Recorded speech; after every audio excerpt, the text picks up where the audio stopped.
Welcome to Power Politics, where we prepare you for your next political conversation. I'm Jerónimo Cortina, a professor of political science at the University of Houston. And I'm Brandon Rottinghouse, also a political science professor here at the University of Houston, where we are freezing cold. Yes.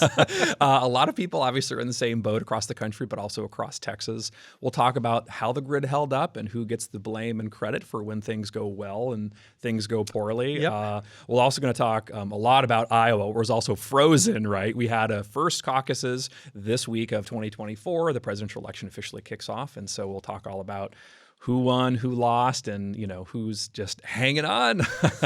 But first, actually, we are in the midst of a really interesting period in political history because we're going to have the next couple of months that are going to be thick with controversy and crisis and problems. Joe Biden's going to give a State of the Union speech. We're going to have a final resolution on the budget. We're having conflict in the Middle East.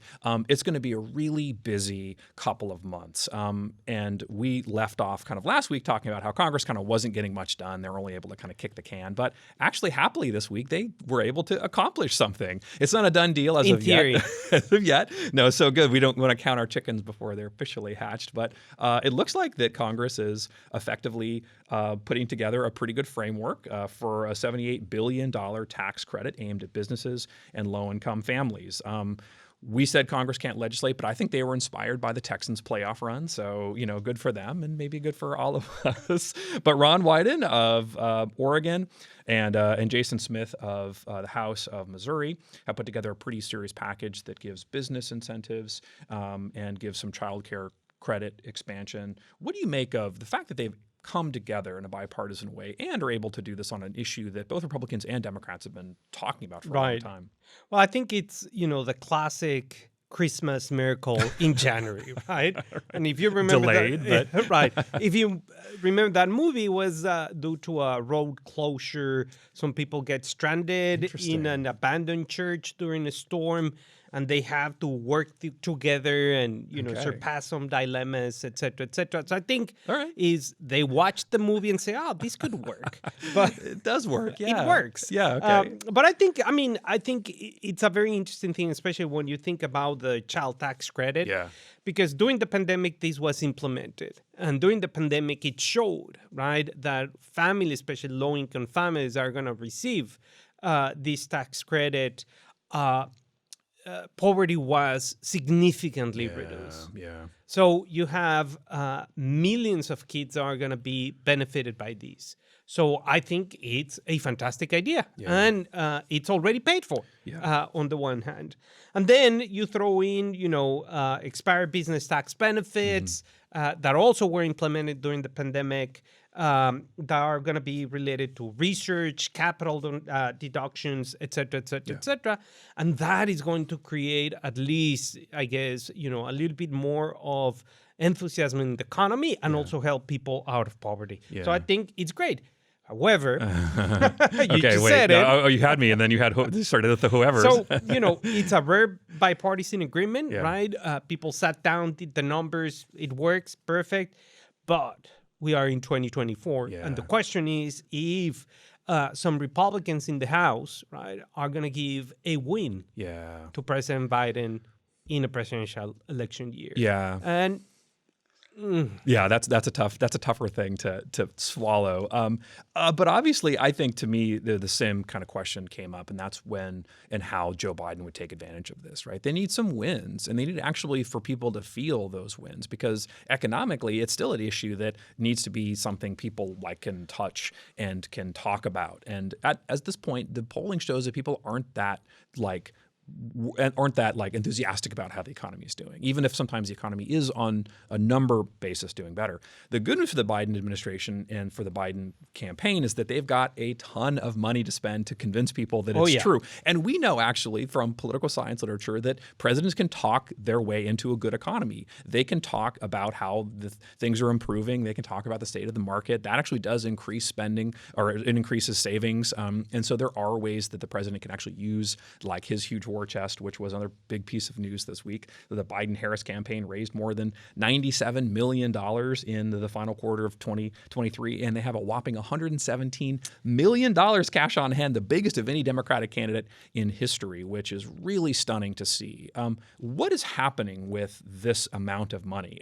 I mean, we are definitely in store for the most expensive campaign in history, and that is coming after the most expensive campaign in our history. So the sticker price for running for president is going up, but it's clear that there's something happening here. They're raising a lot of money, despite the fact that the polls show that the Democrats aren't that enthused about Joe Biden.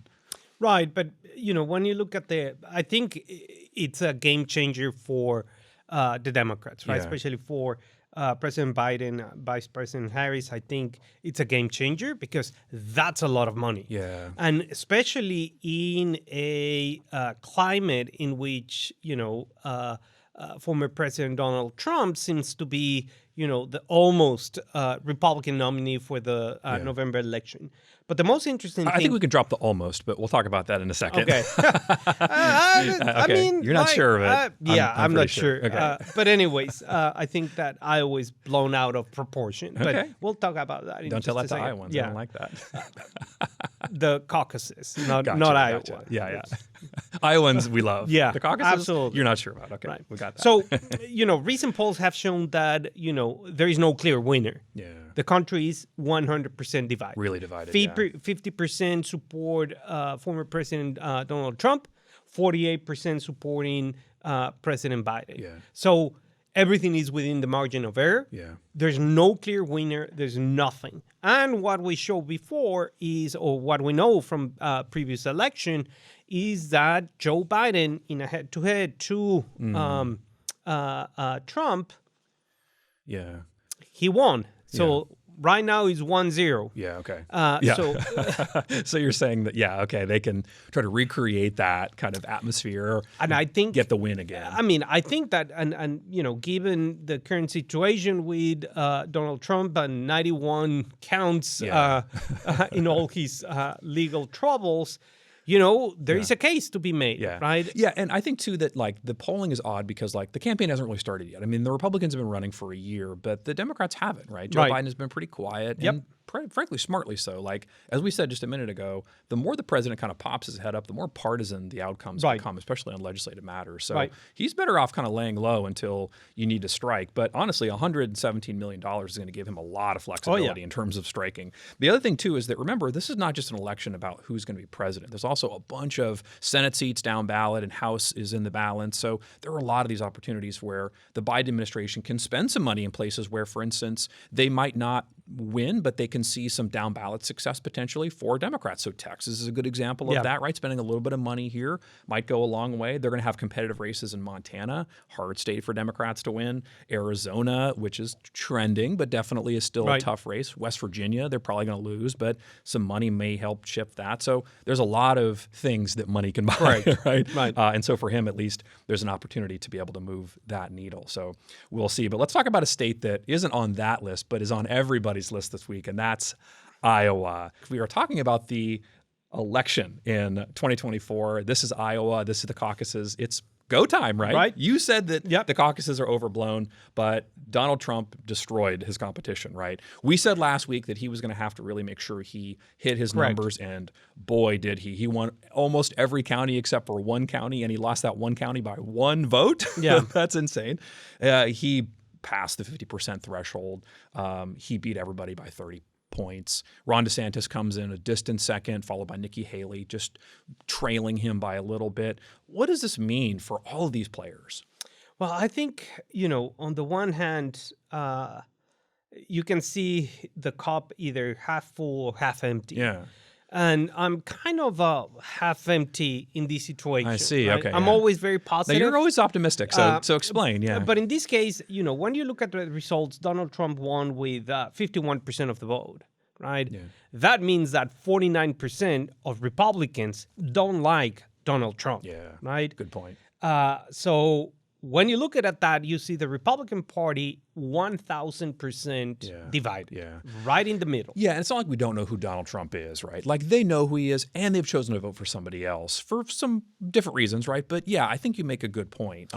But it's also the case that the party has really rallied behind him. So in political science, we talk about the notion of whether the party gets to decide the nominee, right? So writ large, what the theory says is basically the party apparatus, like the local precinct chairs and, you know, members of Congress who endorse, right, where the money comes from, it's all like very much the kind of old guard of the party. Correct. They rallied around Donald Trump and it worked. So the party seems to be on board with Donald Trump, but you're saying that there's a divide in that. Oh, absolutely. What's that divide going to look like kind of going forward? Well, I think it's going to be even more pronounced, right? Yeah. Why it's going to be more pronounced? Because when you look at Georgia, well, first of all, Georgia represents, you know, of the 155 million votes that were cast in the 2020 election, only 110,000 people went out and voted. Yeah. That's nothing. Really That's small. Yeah. 0.07%, right? So basing your analysis of basing Donald Trump is going to carry every single primary, it's like, you're making an announcement in 0.07%, and it's not representative at all. This will be like more people at the Texans game than there absolutely. are who voted 100%. in the Iowa caucuses this That year. means that only around 50% of almost 720,000 people registered Republicans in Iowa went out and vote. And, you know, Iowa doesn't have a very good record, right? Yeah. Only two presidents have won the Iowa caucus and become nominees. That was Bob Dole of Kansas in 96 and W. Bush in 2000. So, you know, Iowa is interesting. But for me, the silver lining here is that we're talking about grievance politics at its best, right? With a Republican Party that is completely in the middle.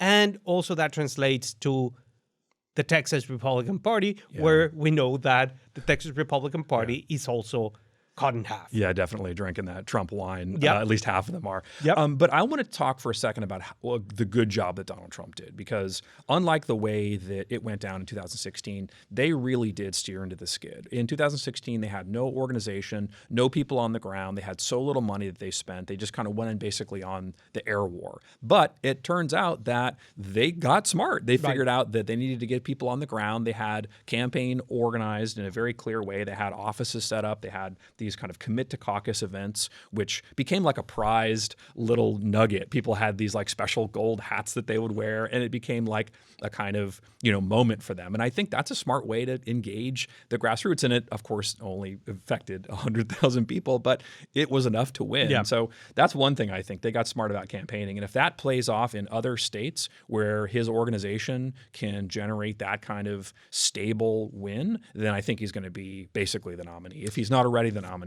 The second thing I want to say, and I actually want to get your take on this, and that gets to the question about how like effective the party is about rallying around him. So he's pretty used to winning evangelical Christians and non-college educated voters. But exit polling also showed that he is winning among independents and among college educated voters. Now that might mean that you see some of those voters shifting back from their like vacating the party, specifically him in 2016 and sort of in between. So do you think that we're seeing a new Donald Trump? He did more small events. He didn't have as a kind of, you know, big, you know, national speeches as much anymore. Of course, spending a lot of time in court, so that limits your time. That's a different problem. But so just thinking about all together, like to his credit, he's doing well. Like he's doing what a president would do, and that's the kind of thing that's probably going to get him to the ultimate finish line.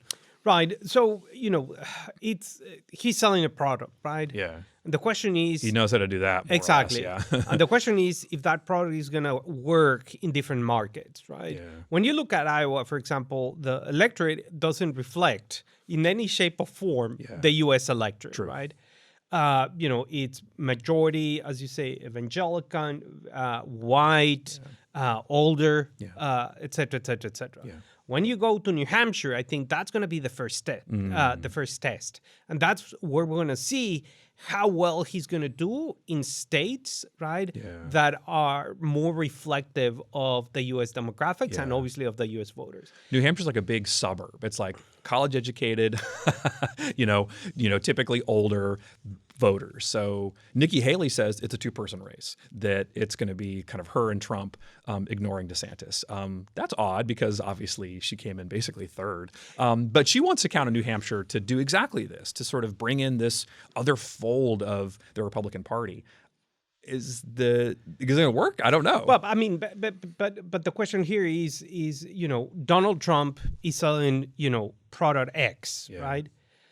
Ron DeSantis is selling product little x. It's the same thing, right? Without Trump. It sounds like a bad nickname from Trump, but yeah, I see what you mean. Yeah, but it's basically the same rhetoric, the same policies, the same everything. Yeah. So if you're a Republican voter, right, and you don't like Trump, therefore, right, it's less likely that you're gonna support DeSantis. Yeah. What are you gonna do if you're a hardcore Republican? It's either you sit it out or you vote for Haley because Rama's won it out. I was going to say, and supports Trump is like, oh, throw me a line. No, it's probably pretty wise for him to do that. Asa Hutchinson, the former governor of Arkansas, also dropped out. The path for everyone else to win narrows, and that includes Nikki Haley. Obviously, we'll see how this shakes out. But to me, the damage is done. The effect has been accomplished, and Donald Trump will be the nominee. Like, I don't see any way around this, right? Unless, I don't even know. I mean, I'd say unless, but I don't even know what that would look like. But he's knocked off all these people, right? Yeah, Vivek Ramaswamy has dropped out. Asa Hutchinson's dropped out. Everyone who tried to go to his right or mimic him, or who tried to, sort of say that, he was a cancer on the Republican Party, and that, Asa Hutchinson famously said, I won't pardon him, and he got booed at debates, right? Chris Christie now got knocked out. So I don't see any other kind of path forward except Donald Trump's your nominee. Yes, but Ron DeSantis doesn't have the money that Nikki Haley has. Yeah. Right? So she's got the long term. I think that Nikki Haley has, a fair shot. Interesting. I'm not saying that she's going to win or anything, but I think that she has a fair shot. And again, is when you look at these numbers, right, especially in Iowa, is to me the Republican Party seems to be like, we like Trump, but we don't like Trump. Gotcha. So there is room. Yes. If you said Nikki Haley has $600 in her bank account, it's like, whatever, she's done. Yeah. But she doesn't. She has a lot of money. Yeah. And DeSantis does not have that money. Yeah. And the DeSantis campaign is just a mess. Yeah, they're floundering a bit. No, and this is not going to help. Let's bring this kind of question back to Texas, because Donald Trump got the vaunted Ted Cruz endorsement. Yes. He said he was going to wait to endorse until it was fairly clear who the nominee was going to be, and he assumes that it's going to be Donald Trump, so he endorsed Donald Trump. What do you make of that? Is that going to hurt Cruz domestically here in Texas, or do you think that this is just kind of expected and people are going to fall in line behind Trump no matter what? Well, I think, it's going to help him with his base, right, in this election. But it's going to hurt him with, obviously with Democrats. Yeah. Because if you want to sell something, here in Texas for Democrats or progressives or, middle of the road Republicans, is to be anti-Trump. Tying that together, yeah. Oh, yeah. And Cruz's favorables are pretty low, but this is certainly going to hurt him, and that tie, as fresh as it is now, is definitely going to be an issue. But again, I think Ted Cruz is a very, very, very smart politician. Yes. And, he has the pulse, especially of, his voters. Yes. Right? Yes. So I think it's very important for him to get the base very, very, very riled up. It's all about turnout right now. Exactly. Yeah, and this is going to turn out. We can say anything about anything, right? But what counts is how many people go out and vote. Who shows up. And I want to ask you about this because, look, we both agree at some point Donald Trump's going to be the nominee, right? Now, for you, it may take a few extra weeks. For me, Donald Trump's popping the Trump champagne. Fair enough. Regardless, by the time they get to the Texas primary, it's going to be the case that he'll be the nominee, right? So not much energy in terms of turnout in the Republican side. But we've got a lot of down ballot competitive races in the Republican side of things. We'll talk about that in a couple weeks. But that to me is interesting because that lower turnout actually gives the benefit to people who are aligned with Trump because those voters vote, right? They come out all the time and they are activated, right? Whether it's Paxton, whether it's Abbott, whether it's Dan Patrick, right? They are connected. And so I think that a lower turnout actually means you're going to see some upsets of incumbents in a year where maybe otherwise you wouldn't see it. So I think that the low turnout potential of having Trump at the top of that ticket might make some serious changes down ballot for Texas. That's interesting. Yeah, absolutely. So let's talk more directly about Texas. This is Party Politics. I'm Brandon. This is Geronimo. Obviously, the big news of the week is that we're all very, very, very cold. Yes. When it's like cold, but maybe not that cold. Happily, there have been fewer problems than in 2021 when the massive winter storm knocked out the power. Texans all over experienced zero wind chills. We had some frozen roads, but nothing like what we had a couple of years ago. So that's good. The grid held up, also good. My question is, I guess, does Greg Abbott and kind of the powers that be get credit for keeping things on?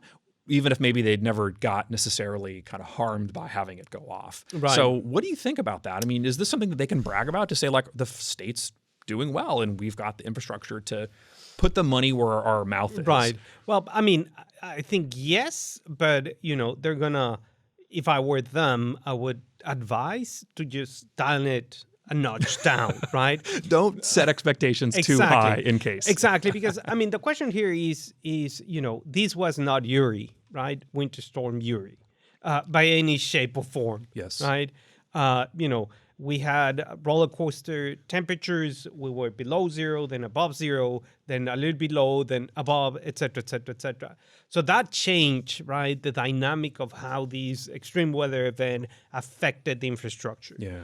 We didn't have any precipitation, right? Yeah. And that's what caused the whole mess during Uri, right? Bringing power lines down, trees, et cetera, roads, some pipes, you name it, right? So it's a different kind of animal. Yeah. So, it's, yes, they get credit, right? But, right, it was not the same thing. Yeah. We have sunny days. Yeah. So here, solar power, play a very important role that compensated the lack of wind production.